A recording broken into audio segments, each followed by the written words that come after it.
इसीलिए हमारे यहाँ ग्रह नक्षत्र तारे तक का भी इम्पोर्टेंस बताया गया है। पृथ्वी, पानी, अग्नि, वायु, वनस्पति का इम्पोर्टेंस बताया गया है। जीव जंतुओं का इम्पोर्टेंस, महत्व बताया गया है। क्यों बताया गया है? So whole environment has to be in unison, ये एक फ्रीक्वेंसी पे चले। और जब हर यूनिट, हर व्यक्ति जिसके पास स्वतंत्रता है, वो इस आइडियोलॉजी से, इस विचारधारा से चलेगा, तो अपने आप सृष्टि के अंदर एकजुटता बनेगी। तो हमें कहना है, हमें याद रखना है कि सारी सृष्टि मेरा परिवार है। जिस दिन सारी सृष्टि मेरा परिवार बन जाएगा और मेरे दो धर्म है, एक है सृष्टि धर्म जहाँ पर मैत्रीय परमो धर्म है, उसकी स्थापना करनी है जीवन के माध्यम से, जीवन जीने के माध्यम से। और सेवाए मानव धर्म, हर मानव को इस सृष्टि ने, लॉ ऑफ नेचर ने रोल दिया है सेवा करना, सबको उपयोगी बनना। सेवा यानी बिना कारण सबको उपयोगी बनना, इसी को सेवा कहते हैं। और इसीलिए हमारे भारतीय परंपरा की जीवन धारा के अंदर ये दो स्ट्रीम फ्लो करती है, ये दो नदियाँ, गंगा और जमुना। गंगा है जो कहती है ज्योत से ज्योत जगाते चलो, हम सब एक हैं, हम सब एक हैं, आपके बिगर हम नहीं हैं, हमारे बिगर आप नहीं हैं। और हमें सबके साथ बिना कारण मित्रता करनी है, इसे मैत्री कहते हैं। बिना कारण मित्रता को मैत्री कहते हैं। और मैत्री का मतलब क्या है? मैत्री दिखती नहीं है, प्रेम दिखता नहीं है, प्यार दिखता नहीं है। कैसे दिखता है? दो अभिव्यक्तियों से, केयर एंड शेयर। केयर यानी बिना कारण हमारे आसपास जो लोग हैं, जो हस्तियां हैं, उसकी केयर करना, काळजी करना, और हमारे पास जो है उसे शेयर करना, इसे मैत्री कहते हैं। और ये केयर एंड शेयर बिना कारण जिस समय बनती है, तो ये हम सृष्टि धर्म का पालन करते हैं, लॉ ऑफ नेचर का पालन करते हैं। तो इस अंतर्राष्ट्रीय योगा दिवस के अंदर हमारा सेंटर पॉइंट यही रहेगा, जीवन जीने का तरीका यही रहेगा, मैत्रीय परमो धर्म, इसी को योग कहते हैं। हम खुद से जुड़ते हैं मैत्री के माध्यम से। अपने ये अस्तित्व के अंदर भी 5 लेवल है। पहला है जो दिखता है, ये पूरा शरीर, उस शरीर को चलाने वाली ऊर्जा जिसे हम प्राण कहते हैं। फिर शरीर और ऊर्जा को दिशा देते हैं, दिशा देने वाले को हम मन कहते हैं। मन को रास्ता दिखाने वाली बुद्धि होती है, क्या योग्य और क्या अयोग्य का निर्णय लेते हुए दिशा देना, ये बुद्धि का काम है, इंटेलेक्ट जिसे कहते हैं। और इसे मार्गदर्शन कौन देता है? इसे हम मार्गदर्शन, 2 रास्ते से मार्गदर्शन आता है। एक बाह्य मार्ग से, हमारे शरीर के बाहर से, और एक अंदर से, पास्ट मेमोरीज, संस्कार से, पूर्व संस्कार से, जिसे हम कर्म कहते हैं, पूर्व संस्कार। पूर्व संस्कार हर सांस के साथ आता है। हर सांस, एक सांस अब जब हम लेते हैं तो वो पूर्व संस्कार का एक फाइल खुलता है, और उस फाइल में जो भी मेमोरीज हैं, जो भी उसके अंदर क्वालिटीज़ हैं, क्वांटिटी है, वो हमारे बुद्धि के ऊपर रिफ्लेक्ट होती है और मन के ऊपर प्रभावित होकर हमारे पूरे अस्तित्व में फैल जाती है। And then we interact with the outside world. So this is how our whole operation happens. पिंडे ते ब्रह्मांडे, ब्रह्मांडे ते पिंडे। जो हमारे अंदर प्रोजेक्टर में पड़ा हुआ है, जो मैंने बताया, चित्त, मन, बुद्धि और अहंकार, उसी से हम ऑपरेट होते और आउटसाइड वर्ल्ड के साथ इंटरेक्ट करते हैं। तो योग ये है कि जो भी हमारे चित्त, मन, बुद्धि के अंदर पड़ा है उसको रेक्टिफाई करना। जो इंसान के पास ये पावर है, ये 20% जो मैंने स्वतंत्रता बताई, वो चेंज करने का पावर है। किसी और इस सृष्टि के अंदर किसी के पास ये पावर नहीं है, इंसान को छोड़कर। And that's why human beings are very important in this whole nature. And nature has made him the representative of God, जिसे हम गॉड कहते हैं, लॉ ऑफ नेचर, इसे गॉड कहते हैं। जनरेटर, ऑपरेटर, डिस्ट्रॉयर, ये गॉड जो कॉन्सेप्ट है, ईश्वर, Allah, God, that is law of nature, cosmic order. ये योग के अंदर फाउंडेशन है। और हमें खुद से जुड़ना और इस लॉ ऑफ नेचर से जुड़ना, और जितने जितने हम मुक्त बनते जाएंगे, फ्रीडम होगा हमारे चित्त में फ्रीडम, यानी कि पास्ट मेमोरीज से फ्रीडम, बुद्धि में फ्रीडम, यानी हमारे पास्ट मेमोरीज के प्रभाव और आउटसाइड वर्ल्ड के प्रभाव से फ्रीडम, मन का फ्रीडम यानी इमोशनल फ्रीडम, जो ये दोनों में से आता है, इनसाइड आउटसाइड वर्ल्ड से, उससे फ्रीडम, और फिर हमारा शरीर के दूसरे विभाग। This is how yoga teaches us to visualize this world in this way, and the operation of this world happens this way. इस प्रकार सारी सृष्टि का आयोजन, नियोजन इस प्रकार होता है और हो रहा है, जिसे हम साइंस कहते हैं आज की परिभाषा में। और science deals with empirical world, यानी परमाणु और इंसान, ये दोनों के इंटरेक्शन से जो कुछ बनता है, उसके ऊपर उसके जो भी नियम होते हैं, हम फिजिक्स, केमिस्ट्री, बायोलॉजी वगैरह वगैरह अलग अलग हमने विभाग विज्ञान के बनाए हैं, इंसान ने बनाया है समझने के लिए सृष्टि को अलग अलग दृष्टिकोण से। इसे साइंस कहते हैं।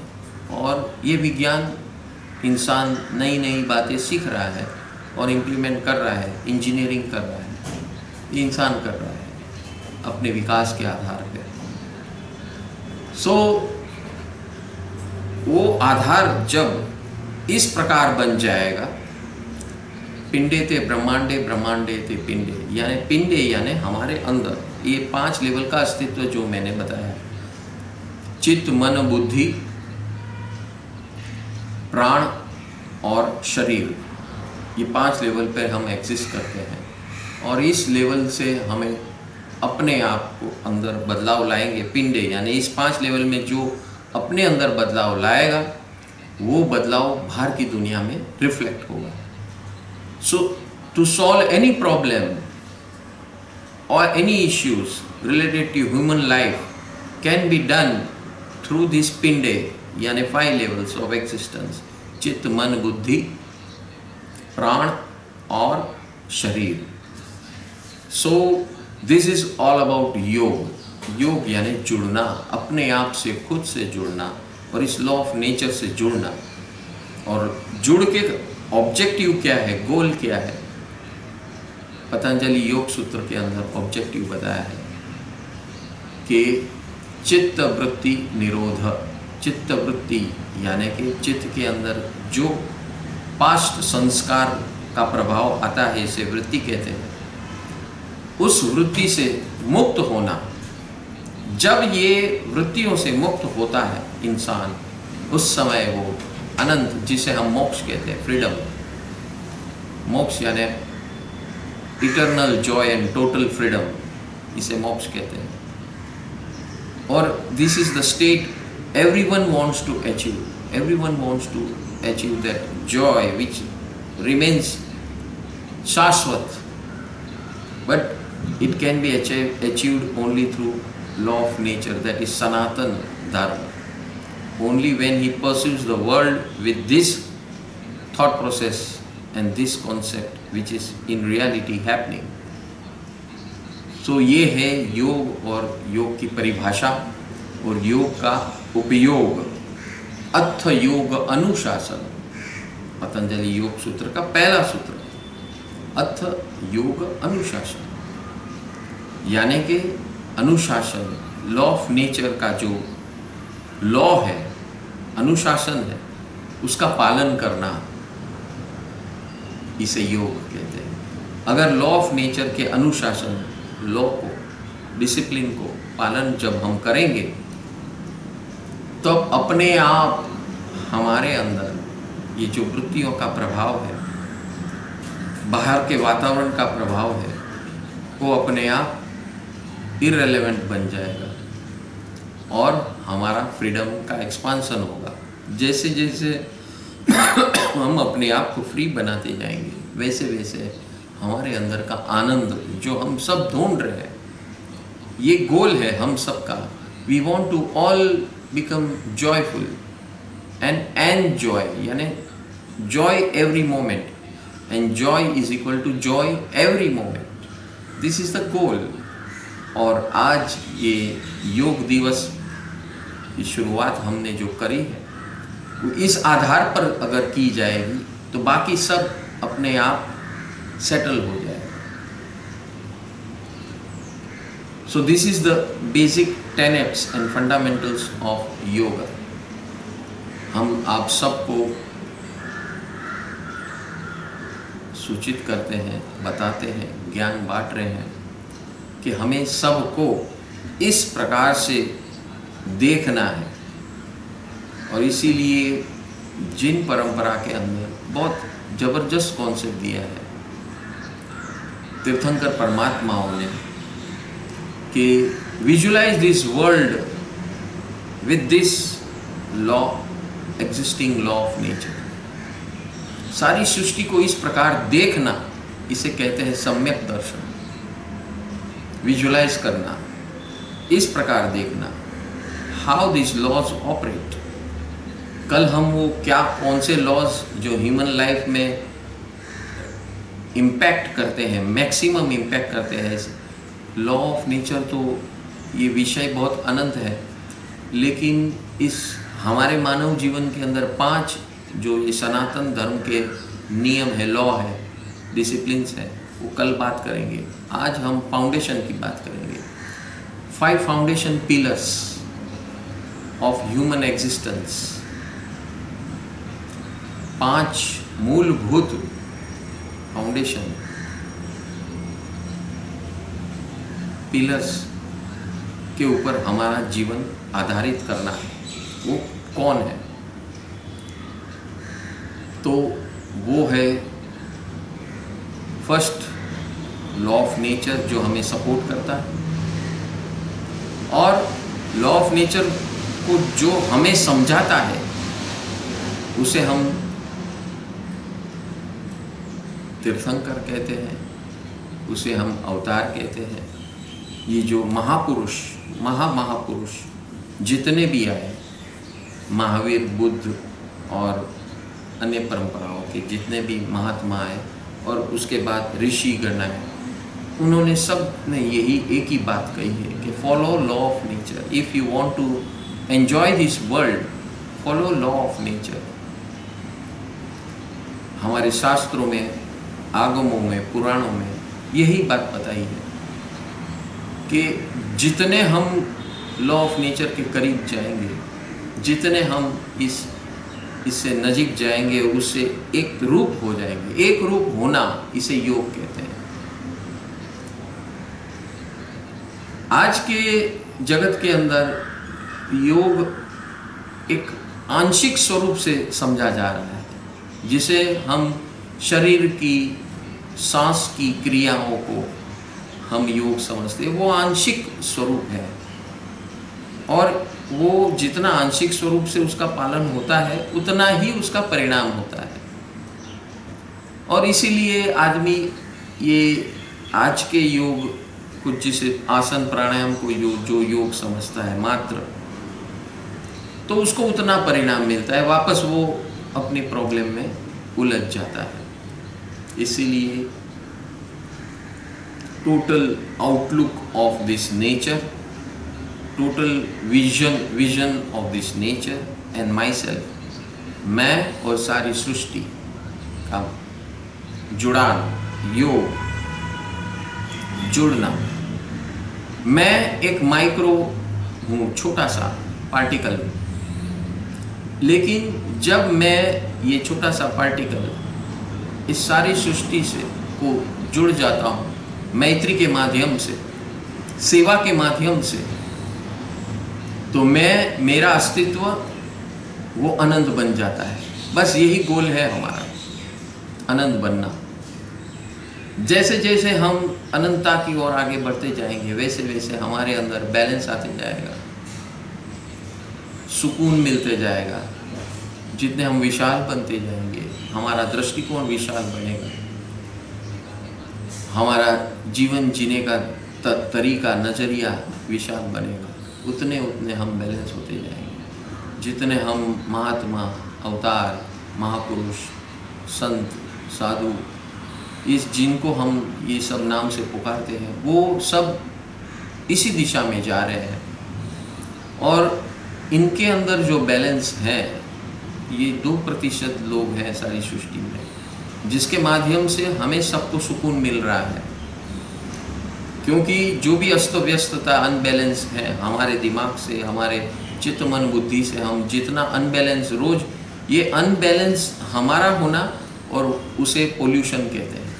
Every individual, every living being throws this pollution outside, and this whole environment becomes polluted.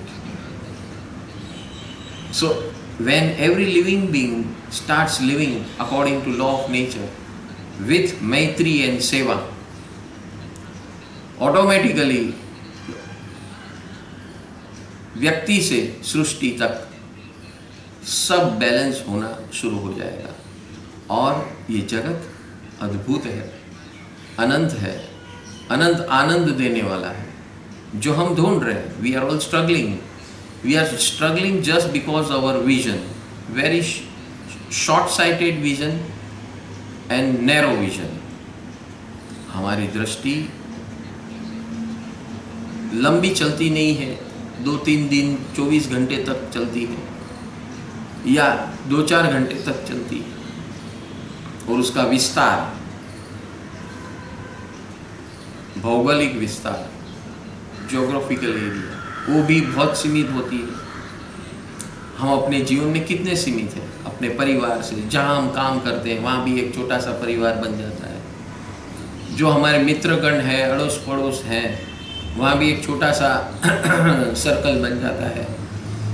हमारा एक छोटा सा समाज है, एक थोड़ा सा वाइडर सर्कल बन जाता है। हमारा एक देश है, उससे थोड़ा बड़ा वाइडर सर्कल बन जाता है। वहाँ हम सीमित हो जाते हैं।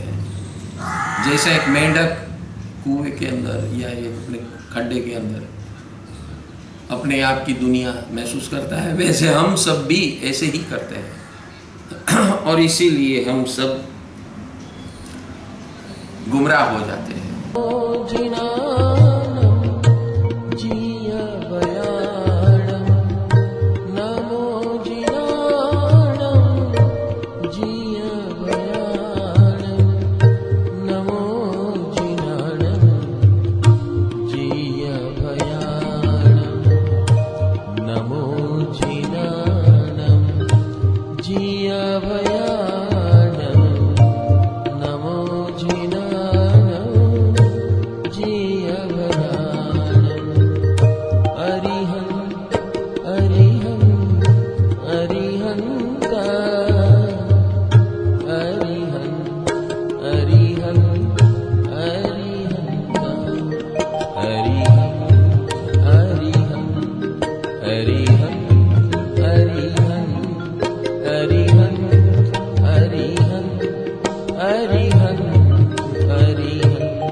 अरिहंत